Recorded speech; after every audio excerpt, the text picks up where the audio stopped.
আজি আমি দেখুৱাম এখন ব্যতিক্ৰমী বিদ্যালয়। বছৰৰ 4 মাহ বানত ডুবি থকা বিদ্যালয় এখন। যোৱা বছৰ বানৰ সময়ত বিদ্যালয়খনৰ প্ৰধান শিক্ষকগৰাকীয়ে মৰসাহ কৰি বিদ্যালয়খনৰ নথিপত্ৰ উদ্ধাৰৰ এখন ফটো সামাজিক মাধ্যমত ভাইৰেল হৈ পৰিছিল। নেদেখিলে বিশ্বাস কৰিব নোৱাৰি, প্ৰতি বাৰিষাত বিদ্যালয়খন ডুব যায় বানত। বানৰ পাছতে কেনেকৈ ইমান সুন্দৰভাৱে ঠন ধৰে এই বিদ্যালয়খন। আৰু আজি খৰালিৰ পৰিৱেশত চাওক এইখন বিদ্যালয়। গোলাঘাট পশ্চিম শিক্ষাখণ্ডৰ অধীনৰ জাপৰি পথাৰ মধ্য ইংৰাজী বিদ্যালয় এখন। আপুনি অভিভূত হ'ব বিদ্যালয়খনৰ আন্তঃগাঁথনি দেখি। সুশৃংখল ব্যৱস্থাপনাই আকৰ্ষিত কৰিব আপোনাক। যেনিয়ে চকু যায় ৰৈ যাব এপলক। আজি বিদ্যালয়খনত চলি আছে দ্বিতীয় পৰ্যায়ৰ গুণোৎসৱ। গুণোৎসৱ মানেই যেন শিক্ষাৰ উৎসৱ। এনে পৰিৱেশ দেখা গ'ল বিদ্যালয়ত। বহি মূল্যায়কৰূপে উপস্থিত থকা বোকাখাট JDSC কলেজৰ অধ্যাপক চয়নিকা গগৈয়ে ভূয়সী প্ৰশংসা কৰিছে বিদ্যালয়খনক লৈ। নমস্কাৰ, মই সঁচাকৈ এইটো কথা ক'ব লাগিব যে প্ৰথম সোমাই আহোঁতেতো গম পোৱা নাযায় যে 4 মাহ স্কুলখন পানীত ডুব খাই থকা বুলি। আহি যোনটো পৰিৱেশ মই অনুভৱ কৰিলোঁ, একাডেমিকে কওঁ বা নন একাডেমিকে কওঁ, প্ৰাতঃসভা তেওঁলোকে কৰি দেখালে ল'ৰা ছোৱালীখিনি। কণ কণ ল'ৰা ছোৱালী ইমান টেলেণ্টেড, ইমান ব্ৰাইট। তেওঁলোকে গান গাইছে, কুইজ কৰিছে, সাঁথৰ গাইছে।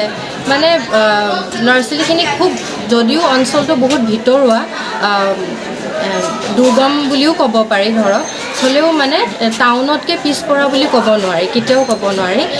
কিয় নোৱাৰি? কাৰণ তেওঁলোকৰ ষ্টুডেণ্ট ষ্ট্ৰেংথতে গম পায়। 280+ ষ্টুডেণ্টছ এনেকুৱা এটা জেগাত, অকণমান ভিতৰুৱা জেগাত 280+ ষ্টুডেণ্টছ। আৰু ক্ৰেডিটটো দিব লাগিব শিক্ষক শিক্ষয়িত্ৰীগৰাকীক, শিক্ষক শিক্ষয়িত্ৰীবৃন্দক। তেওঁলোকে ইমান দূৰ দূৰণিৰ পৰা আহিও পাঠদান কৰিছে ইমান ভালকৈ। আৰু সেইটো কাৰণে ধৰক ল'ৰা ছোৱালীখিনিও সদায় আগ্ৰহ কৰে স্কুললৈ পাঠদান কৰিবলৈ, পঢ়িবলৈ, আহিবলৈ।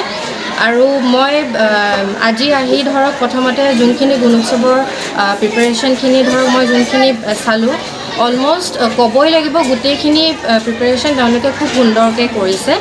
প্ৰধান শিক্ষক মহোদয়কো মই বহুতখিনি ক্ৰেডিট দিব লাগিব। প্লাছ মই নিজে আহি এতিয়া মিড ডে মিল টেষ্টিংটো মই নিজেই কৰিছোঁ। আৰু কোৱালিটি হিচাপত তেওঁলোকে একো কম্প্ৰমাইজ কৰা নাই বুলিয়ে মই ক'ম। ল'ৰা ছোৱালীয়ে খুব পুষ্টিকৰ আহাৰ খাবলৈ পাইছে বুলিয়ে ক'ম।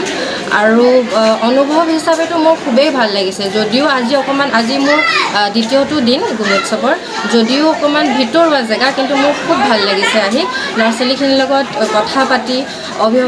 অভিভাৱকৰ প্ৰেজেঞ্চটো পায়ো মোৰ মানে খুব ভাল লাগিছে। বহুতখিনি দেখিছোঁ মাতৃগোটৰ বহুত সদস্য আহিছে, আৰু ইভেন অভিভাৱকো আহিছে, পেৰেণ্টছো আহিছে।